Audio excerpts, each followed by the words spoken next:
বুধবার সকালে new town eco পার্কে প্রাতঃভ্রমণে আসেন বিজেপি সাংসদ দিলীপ ঘোষ।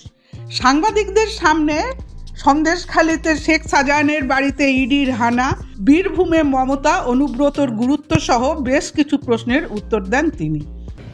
দেখুন, রাজ্য সরকার টিএমসি পার্টি শেখ শাহজাহানকে লুকিয়ে রাখার চেষ্টা করছে। সে একজন ক্রিমিনাল, বড় অপরাধী, বহুদিন ধরে সে অপরাধের সঙ্গে যুক্ত, খুন খারাপি লুটপাট সব করেছে। তো সেই অপরাধের তথ্য এসে গেছে সব।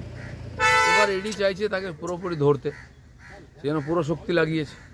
সেই মমতা ব্যানার্জি যদি অনুব্রত বা পার্থব্রত লোকদের বাদ দিতে থাকেন তো পার্টিটাই তো উঠে যাবে। সেখানে ঠক বাঁচতে গা উজাড় হয়ে যাবে। সমস্ত দুর্নীতিগ্রস্ত, সমস্ত চোর ছেঁচড় তারাই এখন টিএমসিতে আছে, আর কোনো ভদ্রলোক নাই। যারা ছিল পুরনো তারাও সরে গেছে, বসে গেছে। সেখানে তাদেরকে না রাখলে পার্টি চলবে না। ইলেকশন তারাই করায়, পয়সা তুলে তারাই দেয়। আজকে পশ্চিমবাংলায় যে এত বেশি দুর্নীতি, এত বেশি হিংসা এই লোকগুলোই করে, আর তাদেরকে তারা পার্টির নেতা বানিয়েছে।